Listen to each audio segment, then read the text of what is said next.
Welcome to the CS Sports Talk, the ultimate arena where sports passion meets the strategic game of business and marketing. Your hosts, Shawn and Lily, are here to kick off an exhilarating journey, diving deep into the heart of sports, and then taking that sprint into the world of business and marketing. Whether you're a sports fanatic, a marketing guru, or someone who loves the thrill of the game, you're in the right place. Get ready to explore, analyze, and celebrate the dynamic intersection of sports and business.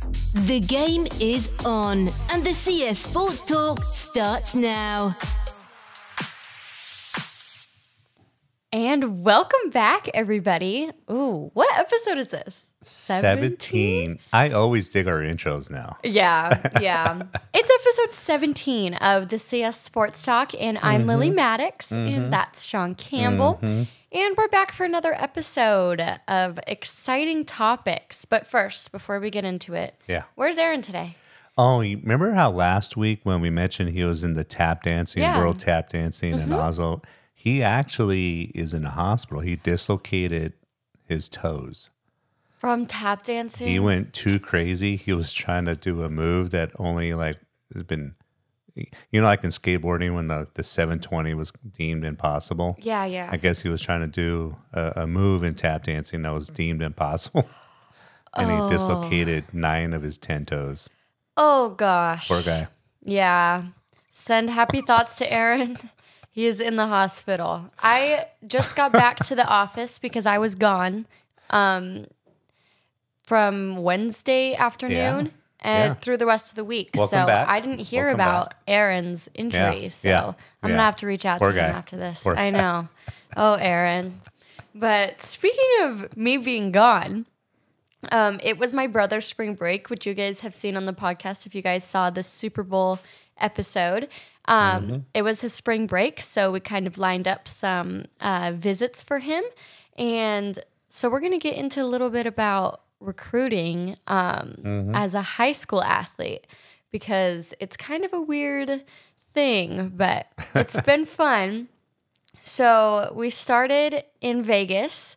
We left on Wednesday afternoon, and we had a spring ball practice visit at UNLV, which was very cool. The Reading Rebels. Yes. Nice. Yes, the Rebels. And it was super cool. It was nothing like we've ever experienced, so it was fun. He's been to one other sort of visit before, but that was like a game day visit at NAU, so he just got a tour and then went up to the stands to watch the game. So we got to watch the practice, and then we got a tour of the facilities, and they were very, very cool. And I also thought it was cool that they play their home games at the Allegiant Stadium, like the Raiders Stadium. And that was crazy. So I told my brother he has to go there. Yeah, it's super cool. So how did your brother, did he just show up to UNLV and just kind of said, I'm here to check out the facility? Or was it like a invitation? So I help run my brother's Twitter, or X, whatever you want to call it. And he has this guy that sort of helps him recruiting, but pretty much he just tells us what we need to do to help. And so one of the things is just reach out to however many coaches you can reach out to. So he has a list of coaches that he can message. And so I just follow them. And if I can message them, then I will. And I kind of sent them if you have any junior days or spring ball practices or whatever. And their director of player personnel answered Justice and then invited him to come out to a spring ball practice. So I think there were some kids who did just show up and were like, what's this all about? But Justice had his little badge for him. Yeah. So that was one of those things that you kind of had to, well, at least in Justice's case, he was invited to come check it out. And he's entering his senior year next year. Yep. Is he going to have one of those press conferences? A 2-part question for you, where he has the little hats in front of him. Oh my gosh, I was talking about that to my mom yesterday. Yeah. Well, can we do it on the podcast? Yes, maybe we'll do that on the podcast, because my mom said that it's a little arrogant if he were to do that, in and the teams are like waiting to see who he's choosing, and then they're like, oh, he puts the hat on, then he like unzips his jacket and has a different team on. I was like, it would be so funny, but my parents were like, that's a little arrogant. So maybe after he signs, we'll do something fun like that on the podcast. Yeah. But I love when people do that. I think it's hilarious. Yeah. As long as the parents are on board. I've seen some go really, really bad. Yeah. Where the mom or dad wasn't expecting it and they got all mad. Yeah. My parents said it might be a little arrogant for him to be like, oh, which school am I choosing? But hopefully he'll have some options. Yeah. But yeah. I don't know if he'll be able to do something like that. That's awesome. At least not with my parents' permission. Yeah. So that was really fun. He had a great time. He loved the campus and the coaches. The coaches were great. We got to talk a lot with the director of player personnel and the recruiting coordinator and the recruiting intern, which is like a student on campus. Really and so cool. we got to talk a lot with them. And it was really cool. It was nice. It's kind of weird how close it is to the Strip. It's like literally right there. And it's a huge campus. And so it was cool, and he really liked it. So we'll see if anything comes of that. The thing with the spring ball practice invite is that it's not like it's not that they completely have interest in you. They're just like, okay, come check out our campus and see what you think. It's less than like, okay, we want you on our team. We want you to come look. So it was more for Justice to just come and see what it was all about and then get to know the coaches. And so hopefully they won't forget about him, and we'll see if anything comes of that. And then we UNLV is Power 5. They are NCAA Division I. And then on Saturday, we went up to Phoenix to Arizona Christian University, which is NAIA Division I, which is very different in terms of the size and teams they play and money they get. So it's very different. But we went to Arizona Christian University for their junior day, which is different than a spring ball practice because that is more that they are interested in you, and they invite all their top junior prospects and give them a presentation and a tour. So it was kind of like the same thing. And it was really cool. He also liked it there. Obviously very different, but he really liked it there too, and they had their spring ball game, so we got to watch them compete against each other, which is really fun, and got to meet all the coaches, which was nice, and it was really you fun. said something that really was, I mean, there's a lot of intriguing things about both schools. Yeah. But what you said about the percent, the amount of people Oh, yeah. at Arizona Christian. Yeah, 80% of the people that go to Arizona Christian are athletes. That's awesome. So they are an athletic school. They were about to shut down their doors like 12 years ago, and then football saved their school. And so now they have all these athletes there, and they are, at least in football, in the top of NAIA that you can get, which is great. And they've won 4 national titles. So they take every Friday off. Yep, That's awesome. Yeah, they don't have school on Fridays because that's a travel day. A 4-day work week. Where have you heard that I before? know. Oh, maybe Wyatt got it from them. Yeah. So it would be a great environment for my brother, I think, but it just depends on what he's looking for. Because if he wants to be a starter right when he goes in, I think he could be a starter as a freshman at Arizona Christian. And I think he would get great schooling and training, and he would probably love it there, but it is just depending on what he wants. And if he wants to get some rings, because I don't think anywhere else he's going to go, he's going to get a ring. Right. But it's definitely up to him. And we're just at the start of his visits and recruiting, so that's cool. We still got a long way to go, but it's been really cool. It's been pretty cool. Yeah, that's awesome. What was I going to ask about Arizona Christian? There's another thing. Did they go like who are the major donors? Did they say? No, they didn't go into that. No, because I was watching Grand Canyon University beat their upset in the first round. And Jerry Colangelo, who used to be a partial owner of the Arizona Diamondbacks and the Phoenix Suns, I believe, was in the stands. He's a major donor of GCU. Yeah. So, and UNLV, their major donor is the owner of the Raiders. Yeah. He gave them like $1 million to help with their facilities. Awesome. So, yeah, he's going to help put UNLV more on the map as far as absolutely like maybe football goes. Yeah. which is super cool. But Arizona Christian didn't go too much into donors, and I'm not sure they get. I mean, they are in the middle of a huge. I don't know the word I'm looking for. Anyway, they're getting a stadium built. And so when we watched their spring ball game, we were like on the grass with them, which was nice, but there was no bleachers or anything because they're getting a stadium built. So their remodels are what I'm looking for. They're in the middle of a huge remodel. So they're getting money in, which is good. That's pretty cool. We'll see. That's pretty cool. Yeah. Two way different options. Yes. Yeah. Two way different options. And it was cool to go from one that's like Power 5 and like a big, good known school to an NAIA school, which is very different, but they're both good at different things, I feel like. And so, it was really cool. I enjoyed both of them for different reasons. If you were the athlete and you had to choose between UNLV and Arizona Christian, and you had to make your choice right now. I don't know. Like if I was playing football. No, I mean, if you're Lily Maddox. Okay. For cross country track field. Okay.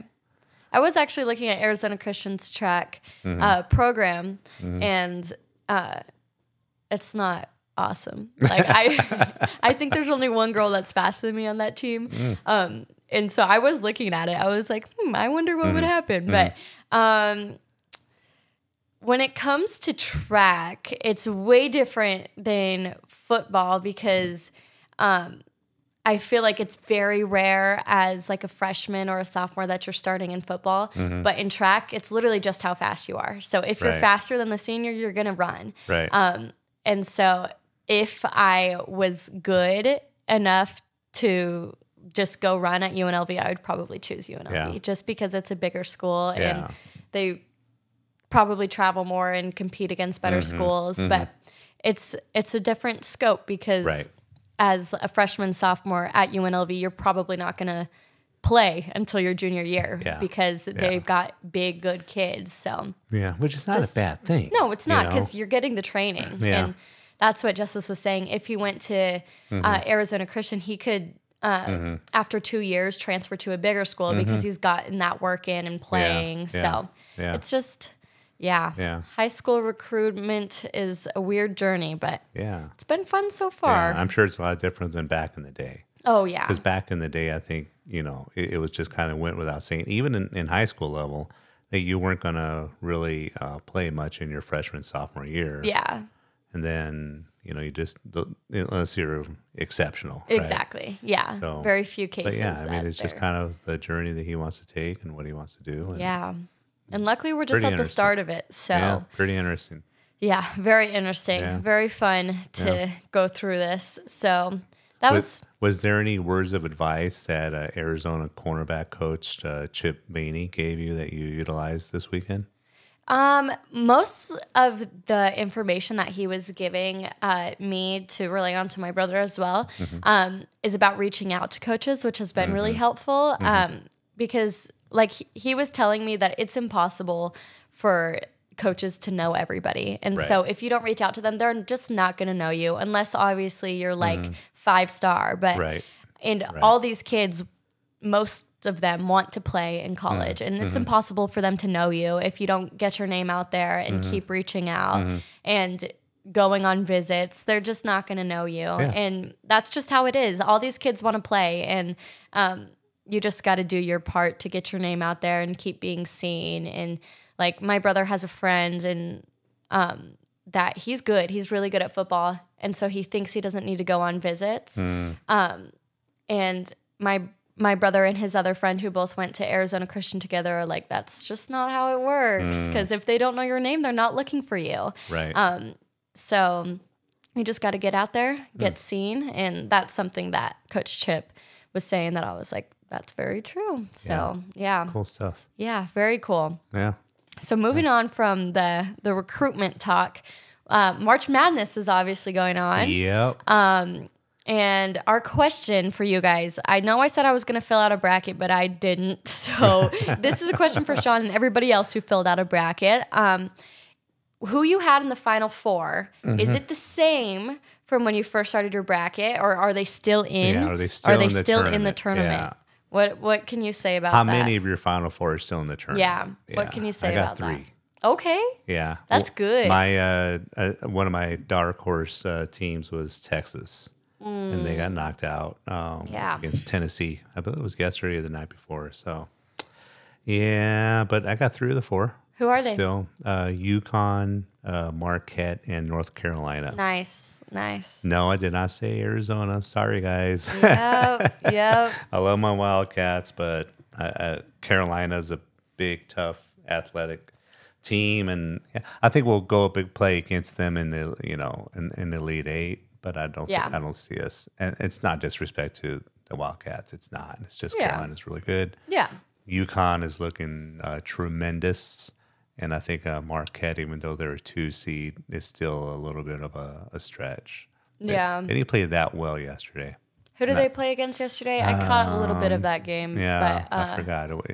They were not like dominating by any stretch. It was a good game, but yeah. The game that I watched yesterday, at least the majority of the game, was the GCU and Alabama game. Yeah. Which was exciting because GCU is in Phoenix, if you guys don't know. And I have a ton of friends that go there. And they are like, compared to the other schools, they're smaller. And but you know what? They haven't been great for long. And so it was cool to see them get that close to Alabama. Is far and beyond the second best basketball team in the state. Yeah. After the Wildcats. Yeah. They're way better than ASU. Yes. Which is cool, but they're the best team in Phoenix. Yeah. College team definitely. In Phoenix. Oh my God. I forget his name, but they got an athlete on that team that's tremendous. I'm surprised if he doesn't like get in the portal and get somewhere else. Next year. Ooh, that guy's good. That was a fun game to watch. It was so close. It got so close at the end, and I think it was like 5 or 6 points. I did pick him to go to the Sweet 16, so I was pulling for them hard. GCU? Yeah. That was super fun. I know. I really wanted them to win, but the Lopes. And I think a part of the reason why they're so good is they don't have a football team. So all of the focus is on them, which is really great for a basketball team because usually they're like second thought kind of to football if they're a good football school, depending on how good their basketball team is. But it's really cool that like everybody at GCU, all eyes are kind of on the basketball team, and they're showing out, which is really cool. Yeah, their coach is really, really good. It's the third team that he's taken to the NCAA tournament. Nice. So it was a really cool, fun basketball weekend. Yeah. So yeah. Did you catch any more exciting games? For basketball? Yeah. Oh, I watched. I'm a flipper, right? So I watched a little bit of a lot of the games. Just going back, checking the scores. Yeah, that's kind of how I am too. Yeah. Well, super cool. How much longer does the tournament last? Next week is the Sweet 16. Dwindles down to the Final Four. Then the week after, the first weekend in April in Glendale will be the Final Four. The Saturday, then Monday is the championship. Monday the 6th, I believe it is. Or the 7th, something like that. If U of A makes it, we should go up there. A mobile podcast. Yeah. We'll put it on. I think Michael, our CEO, is on vacation then. Oh. So we could just, That's smart. They wouldn't even know. Rumor has it, and nobody listens to it. Rumor has it I may be acting CEO, so it's approved. Boom. Yeah. Good call there, Shawn. Boom. But I think if U of A actually makes it to the Final Four, we should go watch. That would be fun. Yeah. Is it expensive? Probably. Oh, yeah. We can pay for it. We're having a good month this year at CS. Yeah. Michael can pay for it. I'm sure he won't mind. Well, he'll be in Europe. So I think his jurisdiction, when you're in Europe for a month, you don't get to decide. Well, somebody's got to make the financial decisions, and I think it falls on you. That's me. So, yeah. We can maybe start a GoFundMe or something to raise the money. Yeah, so I could start another agency after I'm fired. Yeah. That's right. Oh, man. Super It'll cool. be worth it. Yeah. I hope U of A makes it. I want them to. Yeah.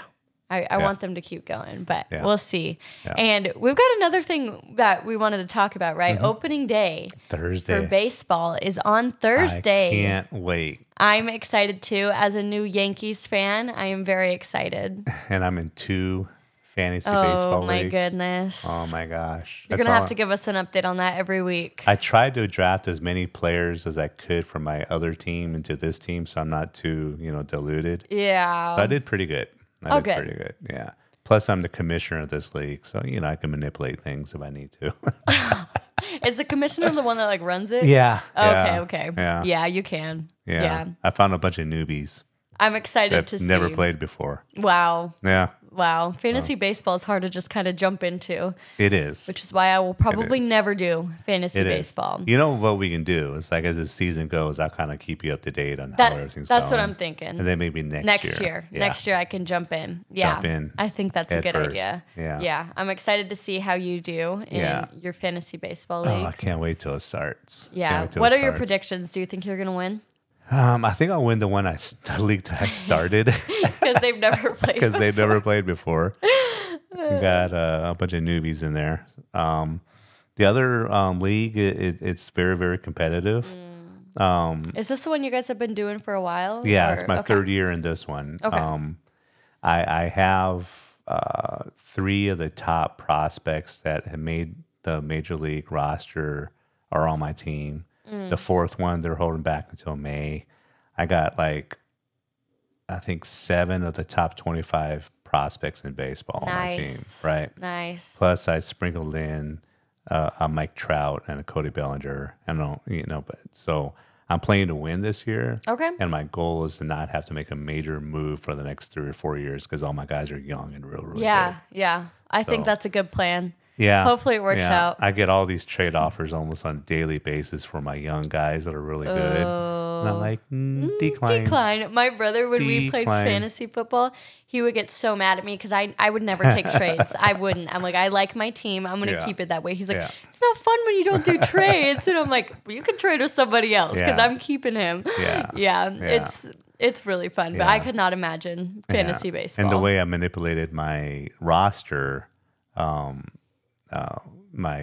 of my shortstops, Jackson Holliday, which is the #1 prospect in baseball, he's going to be held out until May to the big league roster. That's a whole nother discussion. But another guy in the chat was like, "Ooh, you're going to have to drop somebody. I'm going to pick him up." But I had left open spots in my roster, so I just had to move him down to my minor league spot. So I made everybody upset. Yeah. Yep. Yeah. You're just smarter though. I am. At the end of the day, it just comes down, I'm just simply smarter. Exactly. Yeah. So. I think that's true. Well, you guys let us know how many of your Final Four teams are still in the tournament and who you think is going to win it all. That'll be exciting to see it all unfold within the next couple of weeks.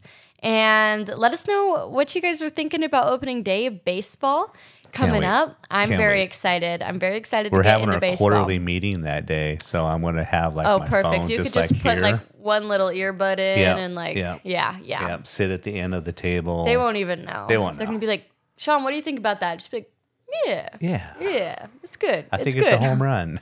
Yeah. Awesome. Well, thank you guys for watching, and we will see you guys next week. And that's game at the CS Sports Talk. We've hit the highlights of sports, business, and marketing today. Thanks for being with us. Remember to follow and share for more of where sports meets strategy. We're back soon with more insights. Thank you for joining us. Until next time, keep playing the game on and off the field.